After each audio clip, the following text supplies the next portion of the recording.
Hello, morning. So I'm getting ready now to go to hospital again today. Um, so I'm having this lump under my tongue checked out um, to see if it's cancer or not. Basically, it's been there for a couple of weeks now, and about 2 weeks ago, I think, I went to the dentist just to get it checked out. I thought it was just like probably going to be an abscess or something like that and it would be fine. But no, they referred me to the hospital. The dentist at the time told me, yeah, it's most likely just a blocked saliva gland, you'll be fine. I'm gonna, it doesn't hurt to get it looked at anyway at the hospital, so I'll refer you anyway. So I was like, okay, cool. They referred me to the hospital. I got the hospital letter back, which is over there, and basically the dentist told the hospital that my symptoms uh, get, may lead to a cancerous diagnosis. I believe that's what it said. So I'm having trouble talking because of this growth under my tongue. So it's a little bit tricky. It's swollen up quite a bit. Um, it's like it seems when I eat and drink, it kind of blows up like a balloon. It's weird. Um, but it doesn't seem like there's any liquid there or anything like that. I know this probably sounds really disgusting. I'm sorry. um, but yeah, so, and it doesn't hurt at all. There's no pain there at all. I just feel like there's something there under my tongue. And like so a big, like there's a big ball under my tongue or something. And I'm trying to talk with it there. It feels really odd. Um, but yeah, so I'm going to the hospital today to get it checked out to see if it is or is not cancer. Um, so yeah, I'm a bit freaked out. Um, Extremely anxious this morning, not feeling well at all. Um, Basically, I feel like I'm going to throw up, like extremely nauseous. At first, I thought maybe it's because I haven't eaten yet, so I got myself some food, some breakfast, and still feel ill, like I'm going to throw up. Um, I feel lightheaded and extremely dizzy, and like I'm going to pass out whenever I stand up and move around. I'm getting dry mouth, um, all sorts, and I know that is all symptoms of anxiety, and that.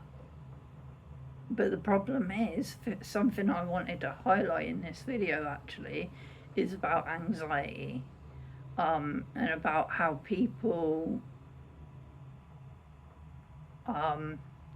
people on the spectrum mask their anxiety, because we do. People on the autistic spectrum, autistic people, um, people with ADHD, all neurodiverse people really, we tend to mask our symptoms. Um, and sometimes that is through childhood trauma and the way we were brought up. With me, I think it that definitely has something to do with it. But sometimes it is just because we don't want to attract more attention to ourselves. Um, and I know with me, when I'm having an anxiety attack, I don't want more attention on me, because then I feel like they're only paying attention to me because I'm freaking out. And I don't want to be an inconvenience or a burden to people. So I try not to let my anxiety affect other people. So I'll bottle it up and I'll deal with it quietly on my own, you know. Because I don't want more attention on me, you know, not for my anxiety anyway, you know, not for a silly reason like that, you know. Um, Also, I grew up in, you know, in a household where it was kind of like, quit your whinging or I'll give you something to whinge about kind of upbringing, you know, school of hard knocks and all of that. You know, it was, you know, we were like, we were always taught, don't be a crybaby, don't be a wimp, you know, we wouldn't get sympathy if we fell over and hurt ourselves. Our parents would just be like, oh, I'll teach you for running around acting stupid, you know? Um, which kind of understand, and that has made me tougher, and I don't think I'd be able to deal with half of the stuff I go through with the medical treatments. I don't think I'd be able to deal with half of that stuff now if it weren't for my tough upbringing, because my upbringing did make me tougher, so kind of thankful for it in a way, which is really odd. You know, it's like I'm thanking my parents or my parent guardians for traumatizing me as a child. But no, you know what I mean? It's weird. Um, but yeah, so it doesn't always seem like I'm anxious, because I think what people think when they think about anxiety and anxiety attacks and panic attacks and stuff like that, they think about someone who's hysterical, crying and wailing, and you know, and when they look at me, they don't see that, you know, because that's not what an anxiety attack is, you know. Um, a lot of the time, anxiety attack, you won't notice it. It's dealt with quietly by the person having the attack because they don't want the more attention, more negative attention on them, you know. They don't want to be seen as someone who's just a drama queen trying to get attention, because that's a lot of the time that's what we're painted as when we do open up about our anxiety. You know, when we do open up about our emotions and our worries and stuff, we do get treated like, oh, you're just making a mountain out of a molehill. You know, we get gaslit a lot, so we try and avoid that as well by keeping it quiet and dealing with it quietly on our own, which is kind of crappy, to be honest. But that's the way society is. That's the way society's been taught how to deal with it, I guess. You know, which is really stupid. Um, so that's why I'm open and honest, being open and honest about my anxiety and my mental health, because something needs to change, you know? It's what, we're 2024 now, nearly 2025, you know, and we're still trying to brush mental health under the carpet, which is stupid. But yeah, so today, like, I know I don't seem anxious and worried at all, but I am. I'm super anxious and worried. Um, I'm just trying to manage the symptoms, and also I have had medication today. Um, I've had all my meds. I've even had a home remedy to help me relax as well, and that's helping quite a bit. Um, yeah, I think the herbal home remedy is going to get me through today, to be honest. But yeah, so I might be going round in circles with some of this. You'll have to forgive me. My mind ain't with it today. So I'm going to the hospital, get this checked out to see if it is or isn't cancer. Now, that in itself freaks me out, the word cancer, like I explained in other videos, go watch them if you want or not. I don't really care.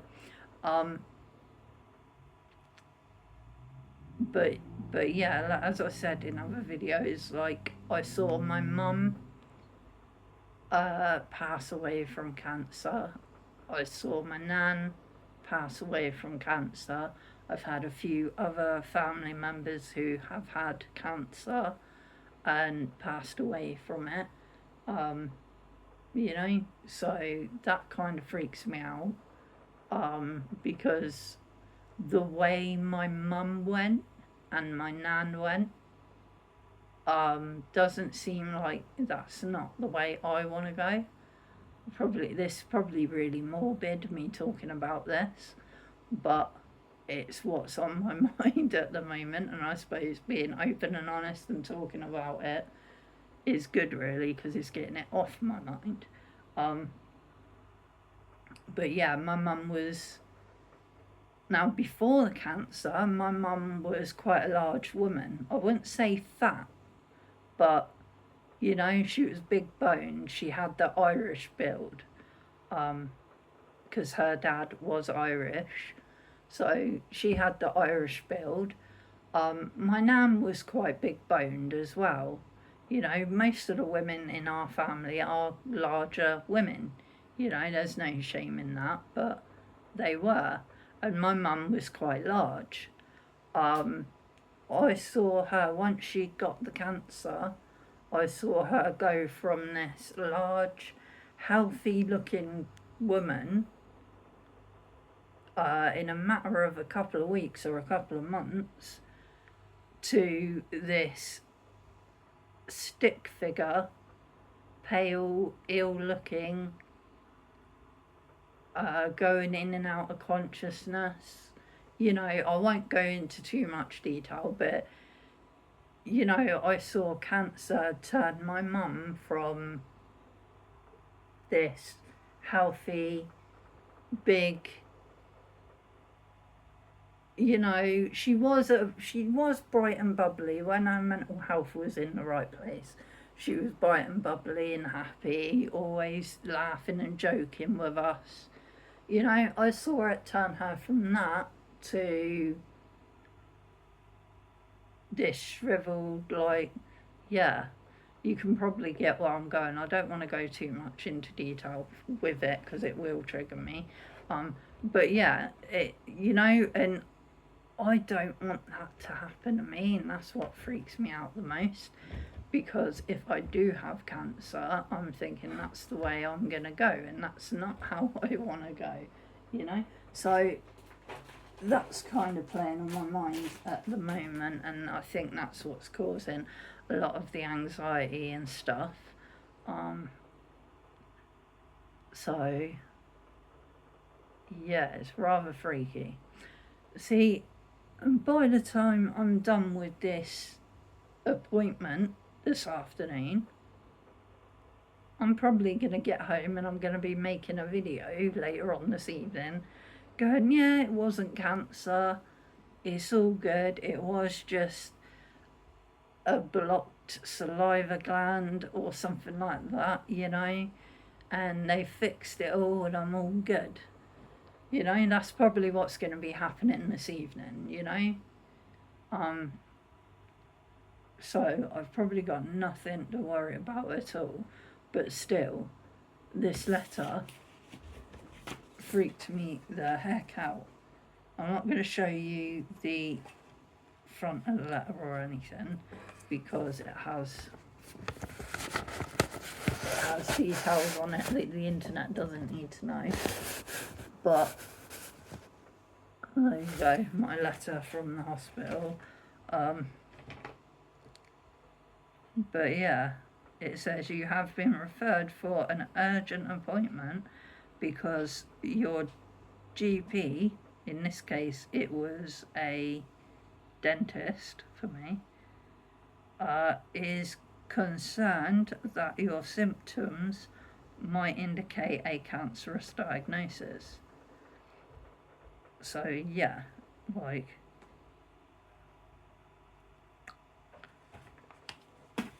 And that's been playing on my mind for days since I got that letter the other day. And I've been trying not to freak out about it. And sort of, I've been kind of, I guess, I've kept myself medicated and sedated for the last few days because I don't want my mental health to get the better of me on it. So I've kept myself calm and relaxed, and yeah, I'm just babbling right now, and I do babble when I am having an anxiety attack as well. I do babble on a lot. So yeah, and I think now what I'm gonna do is I'm probably just gonna listen to some more music, try and drink some more water because it's important to stay hydrated.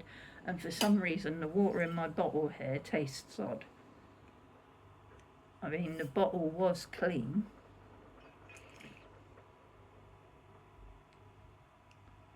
but yeah, for some reason the water tastes odd. The bottle it is clean, so I think it's either just the water in the tap's a bit off, a bit funny, or my taste buds are a bit funny because of this growth thing maybe.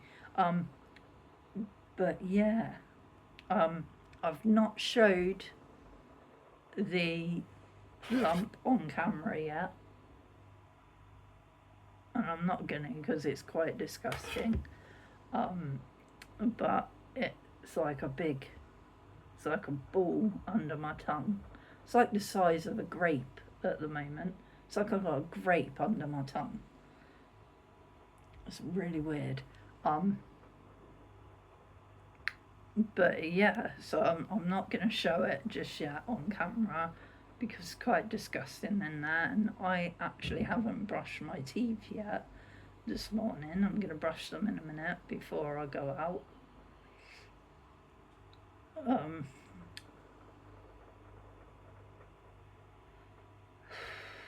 And poor John as well, he's got flu at the moment. He said he feels like he's got flu-y symptoms, but he's got to come with me today. Anyway, so he's coming with me, and he's going to be sat in the hospital with me, and he's very much got to go through the whole anxiety of this as well, you know. So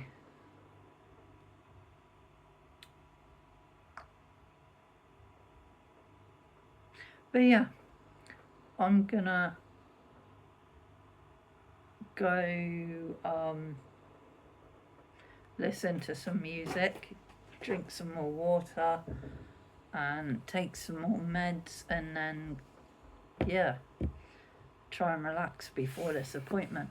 But I will keep you updated. Hopefully this evening I'll be back here and I'll be doing a video telling you that it's not cancer, hopefully. Or if I don't update you on YouTube, you'll be able to find videos or reels or posts on Facebook, because I'm doing a lot of stuff on Facebook at the moment as I'm trying to get monetized on Facebook. So I'm doing a lot of the they've got little goals that you've got to do. It's like the Facebook Meta thing for monetization and stuff like that. And yeah, so I've been doing a lot of that stuff on there. So if you're interested in seeing that, if you haven't been to my Facebook page yet, go check that out. Has the same picture, same name. Yeah, so basically same name, same face, just a different space. Yeah, so I'll see you guys hopefully later. See ya. Bye.